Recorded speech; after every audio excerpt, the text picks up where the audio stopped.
God is always giving us signs from above. Hi, welcome to Signs from Above. This is Lucy B.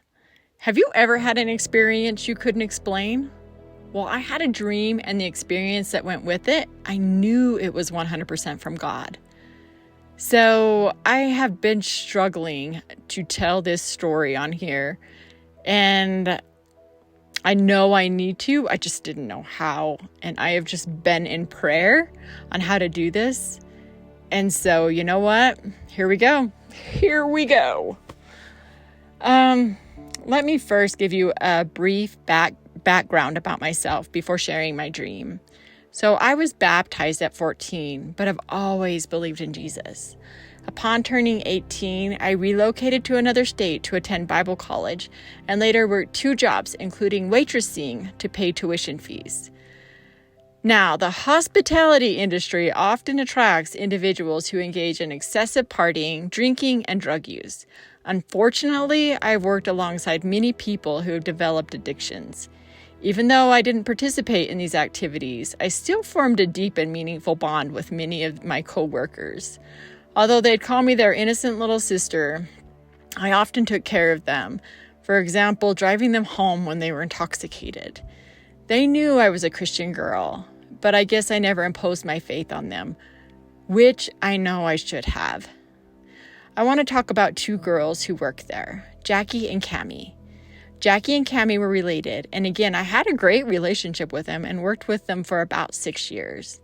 Now, both women had troubled pasts, so let me tell you about both. Cammie was pregnant at 16 with a felon who was convicted of murder.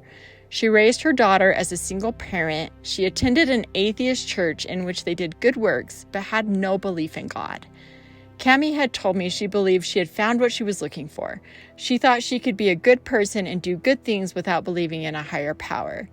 Cammie had never stuck to a relationship, but instead stuck to one-night stands. Jackie, on the other hand, had been in multiple relationships and marriages. She cheated on one of her husbands and never told her daughter that he wasn't her dad. I watched her kiss other men at work while she was in relationships. Jackie just had no desire to do good works and had zero regard for God. She didn't care and lived life how she wanted to live it and to please herself. I moved away a couple years later, and shortly after, Jackie moved about an hour from me. So outside of work, I never really hung out with them because my lifestyle was just very different, but I still truly just loved these girls. Cammie did come to visit Jackie, and they asked me to come hang out with them. I knew in my heart that they'd want me to go to the bar, so I came up with my own plan. I told them I was going to pick them up and that I had a surprise for them. So I did pick them up, and we drove to downtown Denver. I parked the car and gave them both a backpack filled with Gatorade and food for the homeless. Cammie was super excited, but Jackie was not at all. In fact, Jackie's words were, "Remind us to never let her drive again." So as we were walking, they were both smoking their marijuana, which is legal in Colorado. Cammie had a great time, and Jackie was truly ready for the day to be over. As we were walking, I saw a woman who seemed possessed. Her clothes were ripped and falling off, and she just kept screaming profanity. People were making fun of her because she just seemed crazy. So I went up to her and asked if she wanted something to drink. And she's almost looking like right through me, and she yelled, "Yes!" And I asked her if she wanted something to eat, and again the same reply, "Yes!" And I look at her, but I look over her shoulder, and I see some type of satanic looking thing. There is this somebody dressed up as this demonic creature that's on 8-foot stilts there, or at least was 8 foot tall, and huge.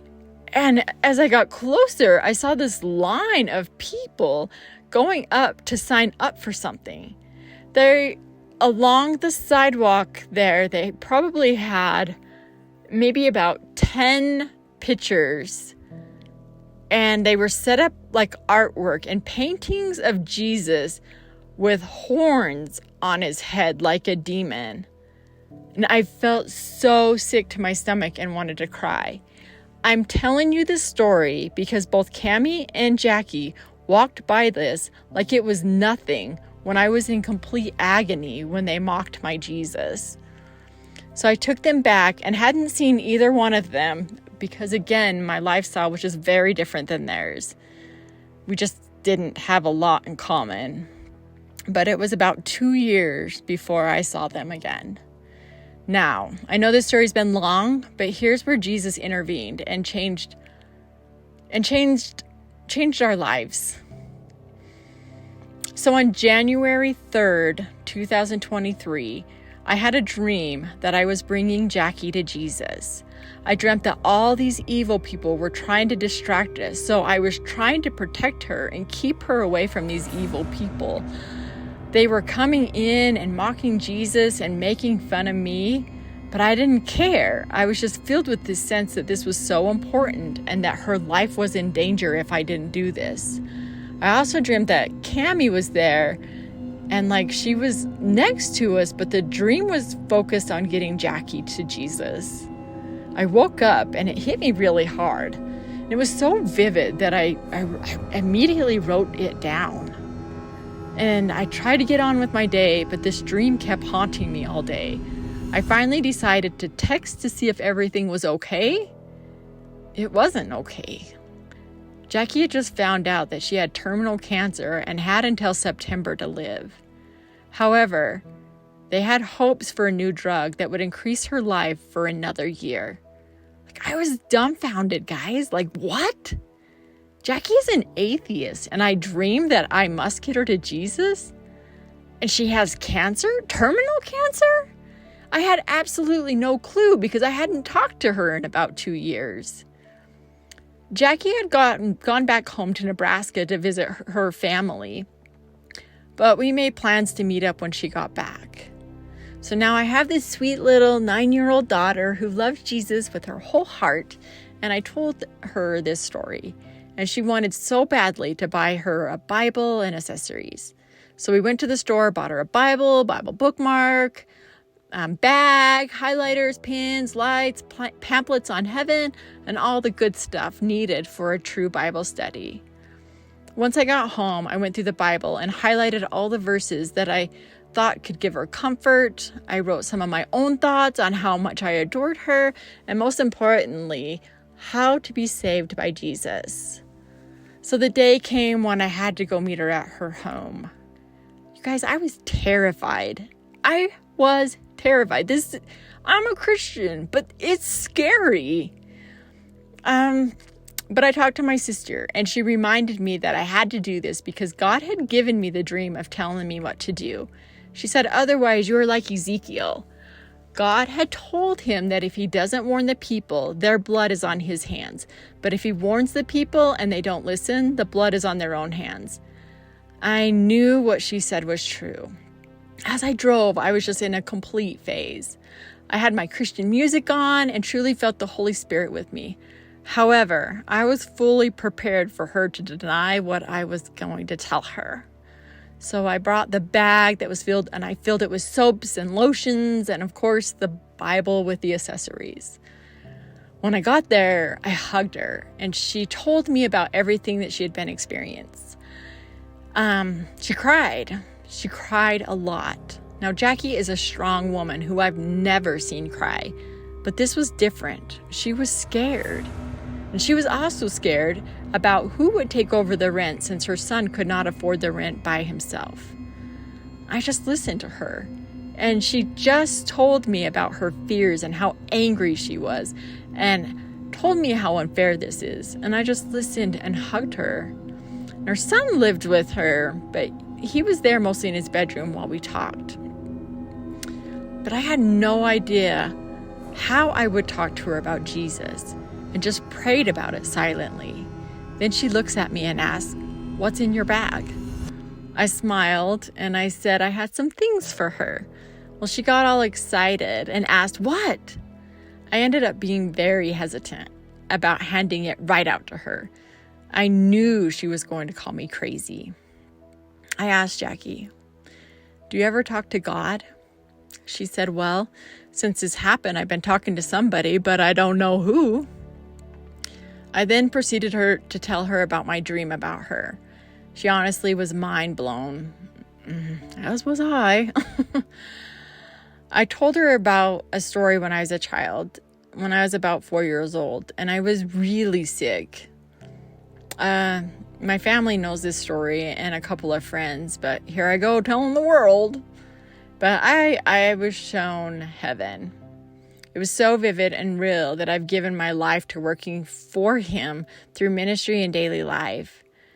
I told her I was with somebody, but I don't remember who. However, I had told my mom I saw Jesus, even though I don't remember that as an adult today. But I know I was with somebody. But I remember being in this city, and it was the most beautiful city I've ever seen. Light came out of everything, the buildings, the street, everywhere. It wasn't dull. This was a bright light that was the most beautiful thing. It affected me so much that it changed my life forever. And this dream was something that I feel like just happened minutes ago, not something when I was 4 years old. I can look back at it and see every detail of that city like it was, again, 2 minutes ago. But I did tell Jackie that I never knew why this happened and why I saw what I saw until now as I was talking to her. She cried and cried and told me she believed. Her son then came into the room, Kyle, and started talking. And all the talk about Jesus was pretty much gone. I agreed to take her to some of her appointments and knew this would give us more time to discuss things.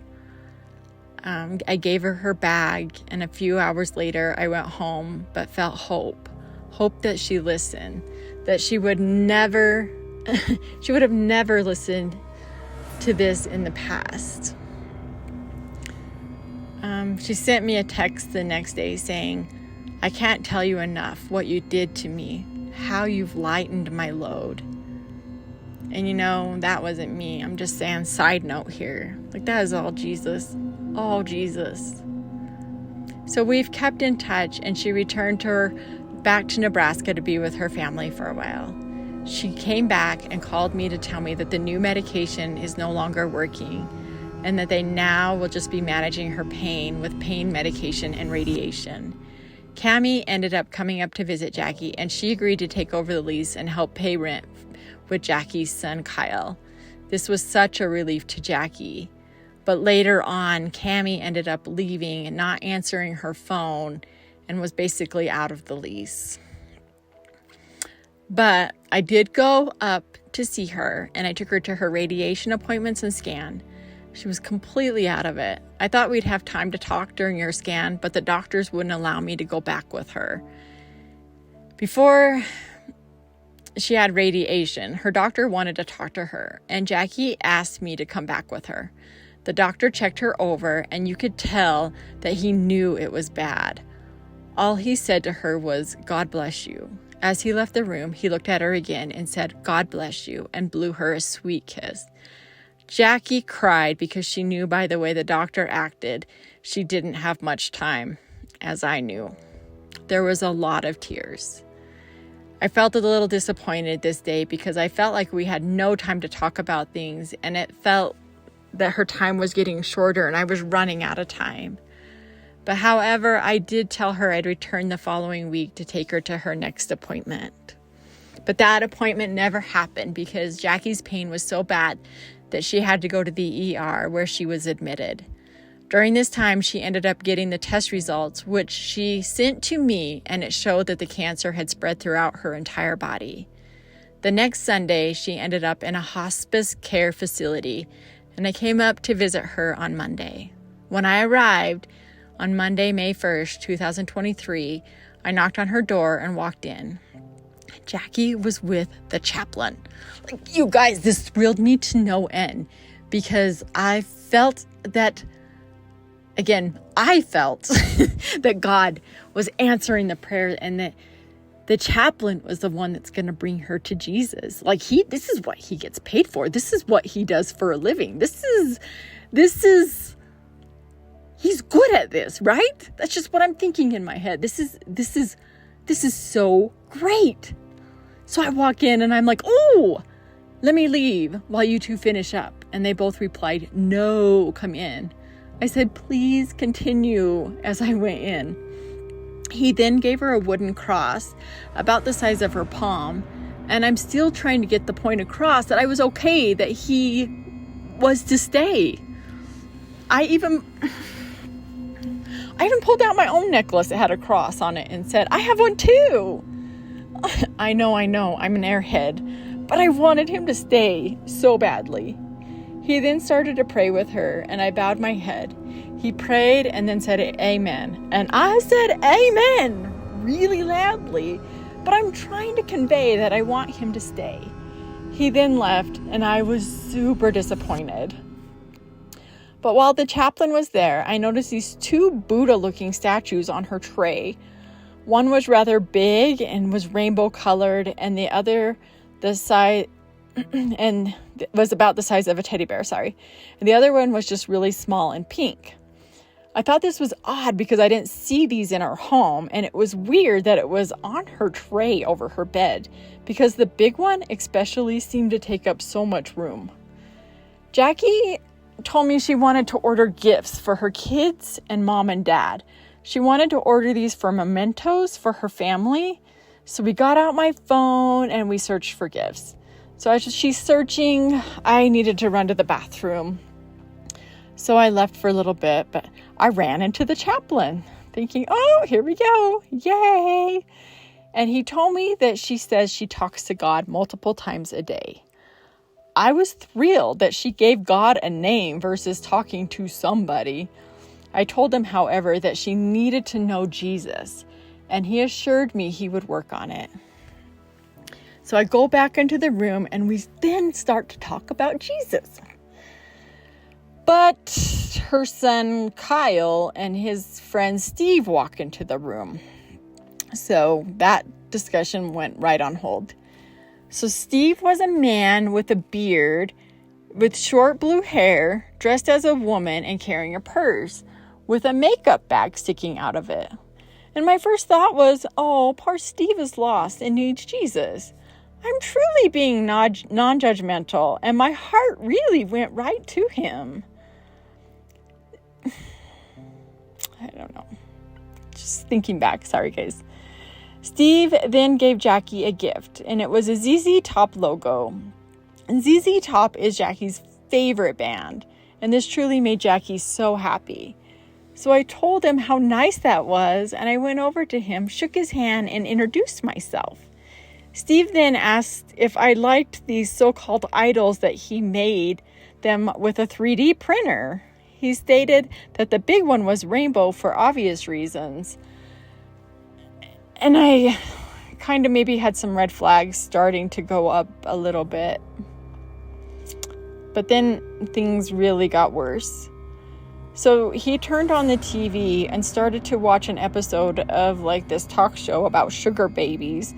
Now, sugar babies are people who look for sugar daddies. They basically will do anything for money. So these sugar daddies give them drugs, alcohol, money, basically anything. And what they said was all she has to do is open up her legs. I know, disgusting, sorry. So Steve watched the show and emotionally was like screaming, like, that's my type of person. She's a great time. Her relatives need to step back. Then he turns and starts talking to Jackie very compassionately and said he is offering to pay Jackie and Kyle a trip anywhere around the world up to $6,000 if she gets better. Okay, you guys, Jackie literally has days to weeks to live, and this would never happen. Plus, I found out Steve is a cashier at a marijuana store type place. Yeah, I mean, I wondered where he would have got $6,000, and so I was kind of confused about that. But I then discovered that Steve had agreed to take over the lease and was now controlling the situation. Kyle could live there without getting kicked out because Steve would pay the rent. I found that this was giving him control over the situation, meaning Jackie and Kyle were quiet about the decisions that Steve made, affecting them as he may be there to pay the rent. I found out Steve had only been in the picture for about 3 weeks at this time. They only knew him about 3 weeks. So it reminded me of the verse 2 Corinthians 11:14. And no wonder, for even Satan disguises himself as an angel of light. But as a Christian, I could see all of the evil that was happening in this room when they were blinded at this point because he was taking care of their needs and coming across as an angel of light. But then, out of nowhere, Steve says, we need to keep the chaplain out. He said he'll kick him out like he did at the hospital. He then says, right, Kyle? And Kyle says, yes, we'll kick him out. Jackie says, well, I think they're nice. I'm guessing he saw the cross on the table before Jackie. Steve said, I'm extending my vacation to be with you. And I blurted out, even though I hadn't had it planned, I'll be here Wednesday and Friday. He told me, don't worry about it, sugar. And I just said, I already got it off. I'll be here. I was like freaking out because this evil felt so bad. And I felt like something was going to happen to her. Oh, I would not leave her alone with this man and felt super uncomfortable. I waited until they left and she fell asleep. I felt that while in this room, I was watching a spiritual warfare. Like I saw demons and angels fighting in my head. I sat in shock. As I'm walking out, I ran into the chaplain again. Again, super excited. I let him know the situation, and I told him that if he went to the room to see Jackie, they planned on kicking him out. I wanted him to be prepared. He thanked me for letting him know and told me he would keep an eye out for them. On Tuesday, I had to go to work, and I do work at a ministry, thankfully, because a lot of prayers over when you work at a ministry. So I told two of my bosses, Kim and Ron, what had happened, because again, I'm so dumbfounded by what happened this previous day. Kim stated she had never heard anything like this and wanted the staff to pray over me, which they did at lunchtime. There was a volunteer leader that leads a group at my job, volunteer, and she had given Kim oil from Israel. So Kim gave it to me. This woman had a vision in Israel that this oil would be used for some type of evil, which this was it. I went to Kim's house later and she prayed over me at her home with another staff member. On Wednesday, with all those prayers that were completely surrounded me, I felt like I was driving with an army of angels to see Jackie, and I felt so strong. So when I arrived, I walked past the chaplain's office. His door was closed and he was not there, which made me sad. But I went to Jackie's room and she and both of her sons were sleeping. Her son Matt saw me and said, "It's okay, you can come in." I said, "It's okay, sleep." And I left the room. I left and went in and sat in a small room that they had at the hospice center. I saw him walk by, so I sat in a chair in the corner where he couldn't see me. This is not his fault. I did this because I was so embarrassed about Jackie talking about me wanting to date her son. She wanted me to date her son if I wasn't with my husband, but says it right in front of him. So she made me feel super uncomfortable around him. I then felt a little guilty and prayed, "God, if you need me to talk to him about Jesus, have him walk in. If not, let him go by." Now, this particular room was small, and there were a lot of rooms here at the center. But literally, right after I was done praying, he walks in, and I thought, okay, here we go. We talked about his mom, and he told me he's angry with her, but not sure how to address it since she's dying. I said, go in, tell her you forgive her. Ask her to forgive you as well, as he hadn't been perfect either, and he admitted that. He agreed and thought it was a great idea, so he said he would do it. I then asked what he thought about death and where we go. He truly gave me a weird response by saying it's like a river. We all have done good or bad, and it's still in the world and carry on like a river, but we cease to exist. I just said interesting and then started to tell him about my thoughts. I started to talk to him about heaven, and he started to really listen, but then Jackie ended up coming in. She sat down and we started laughing a lot, and we went back to the room because her arm was hurting pretty bad.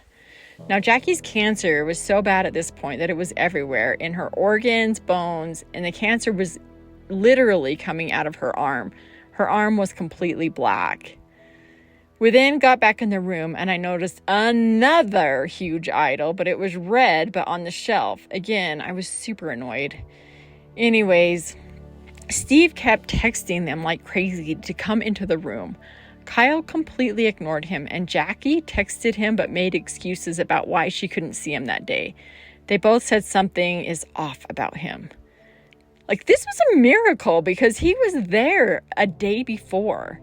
Anyway, Jackie told him that she needed to spend time with her boys today, and also told me she needed me there.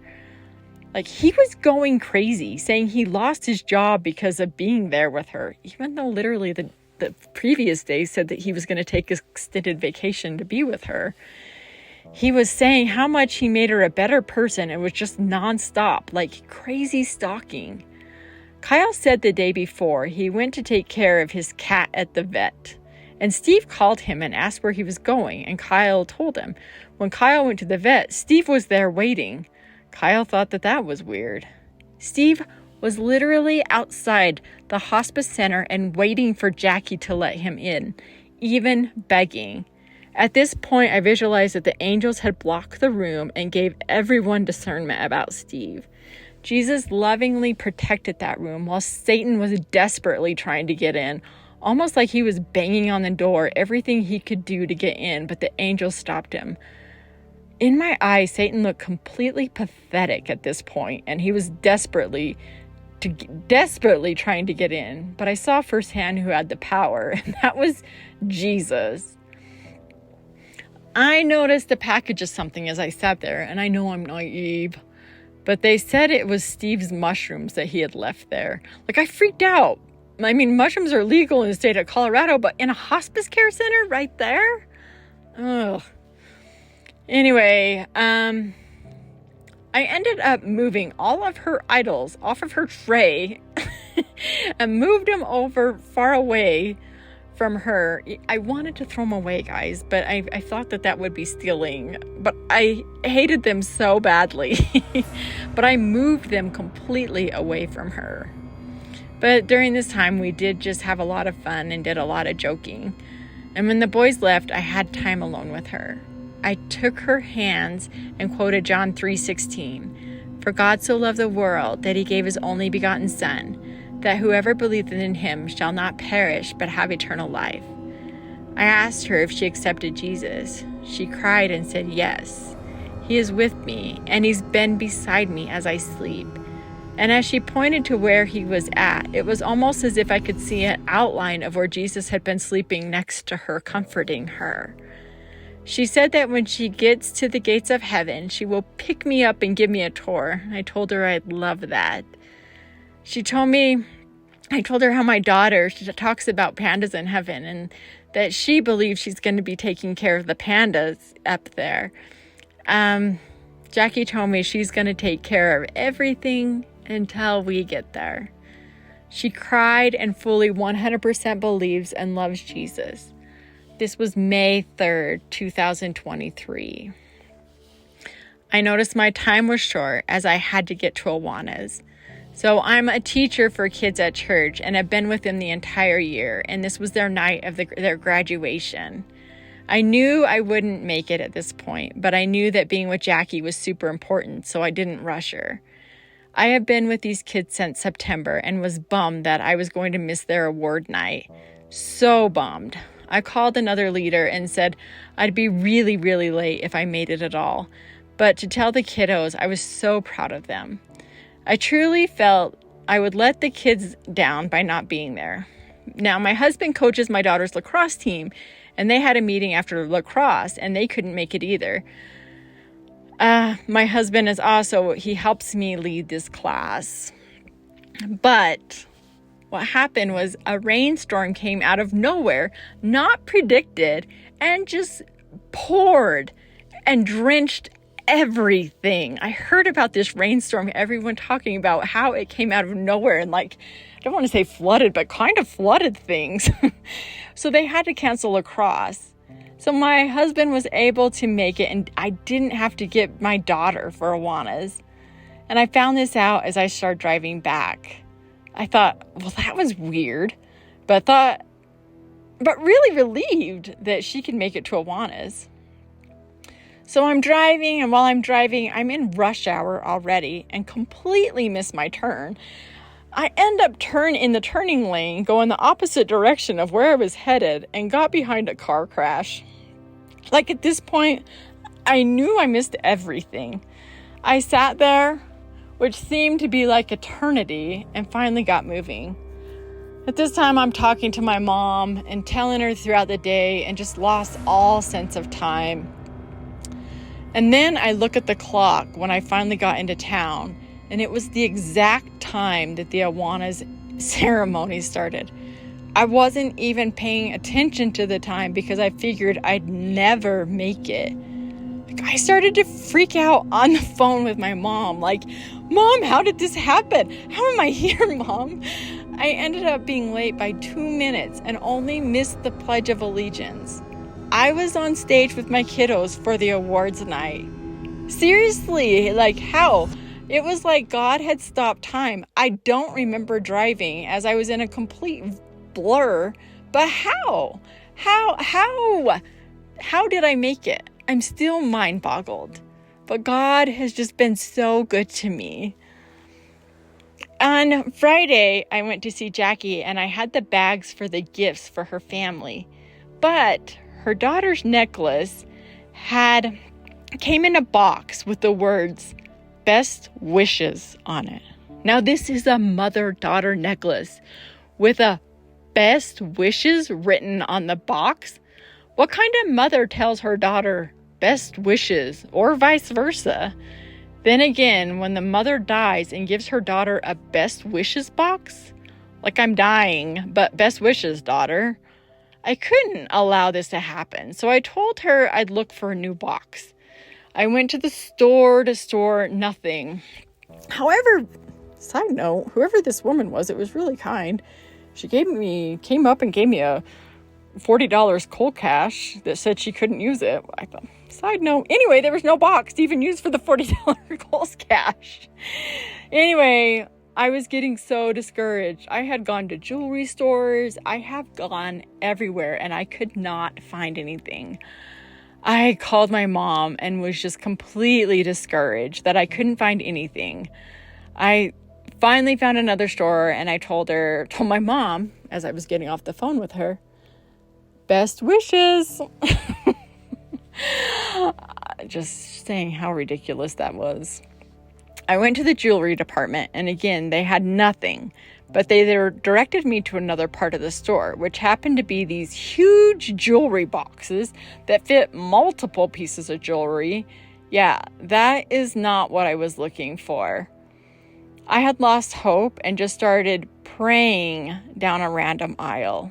Please, Lord, please help me find a box. I know this is a weird request, but I can't let her daughter have a best wishes box that says her dying gift.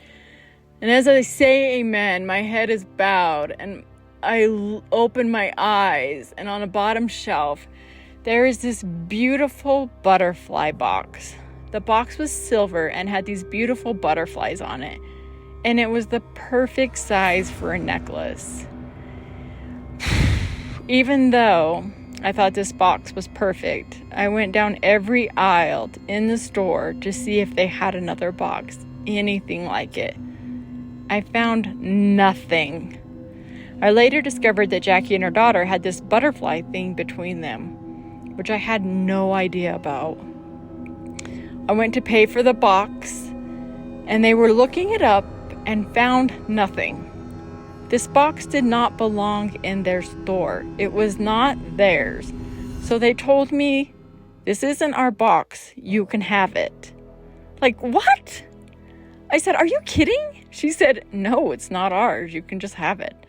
I was almost in tears and craziness just took over. And I told the clerk that I loved her and she started laughing. I told Jackie about what happened and she totally freaked out. She told me only Jesus, and started to pray to him and thank him. Jackie fell asleep and I talked to her son, Kyle, not inside the room, but we were outside the room.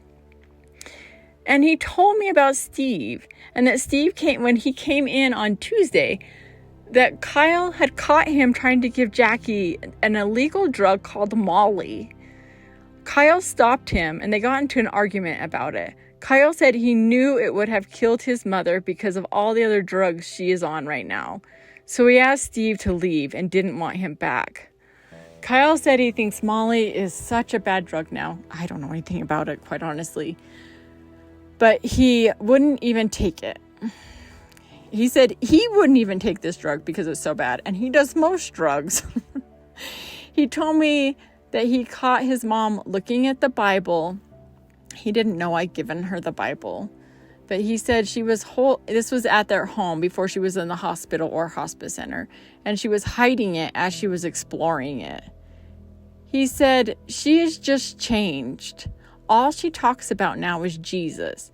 And she is always been so negative, and now she's just so happy all the time, even though she's dying. He actually didn't even seem happy about this. Like, he seemed discouraged that she was positive and just talking about Jesus. Like, it bothered him. So I started to talk to Kyle about what he thought would happen when people die. And he says they just cease to exist. I then started to talk to him about heaven and explain what heaven is. Kyle said, now I get it. Like when I do mushrooms, I have like this out-of-body experience. I had to try to explain that this is not what heaven is, but that's kind of demonic.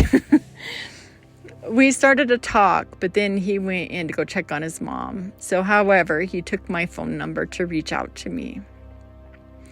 On Saturday, I didn't go see Jackie because her parents were there and came to see her.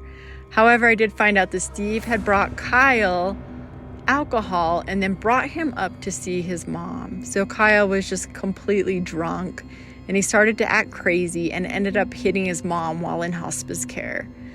I talked with Jackie and she even stated that Steve was there. So I called the hospice center and notified them that I just found out that Steve had tried to give Jackie illegal drugs, Molly. They told me they would take care of it. Jackie's daughter took her home to Nebraska on Mother's Day to be with the family. Jackie ended up dying in Nebraska in June. So I had a dream about her on January 3rd. She came to Jesus on May 3rd and died on June 3rd. I have unique experiences. Many Christians do, but this is never I had anything like this at this level. I felt honored that he chose me for this very special opportunity. This was so very hard, but he allowed me to see a sliver of heaven and a sliver of hell.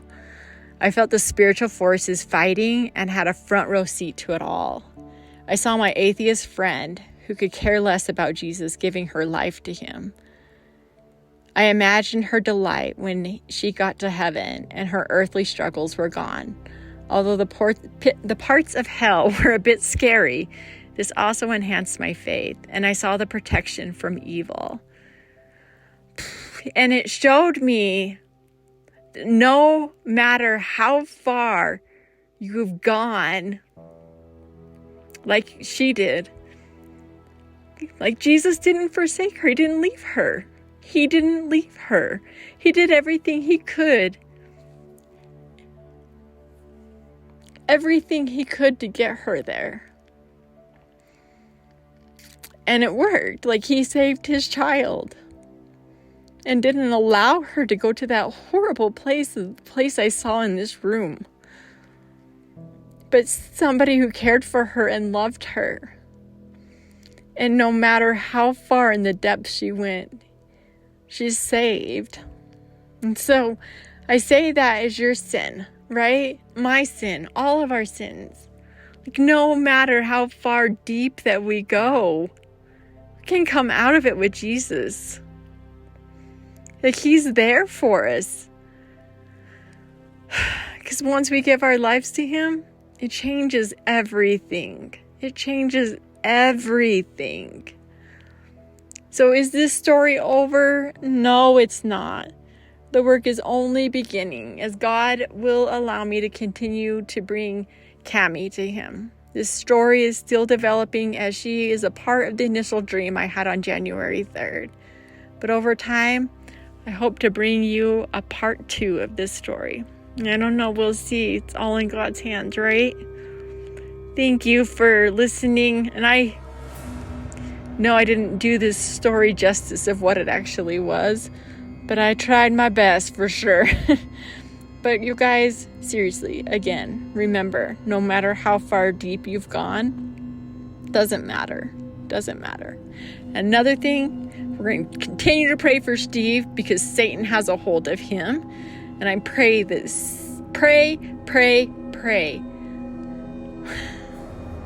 he gets out of that, because we're not fighting against flesh. We're fighting against the forces of evil, Satan and his demonic friends. So, thank you so much for listening, and I truly hope you do have just a blessed day.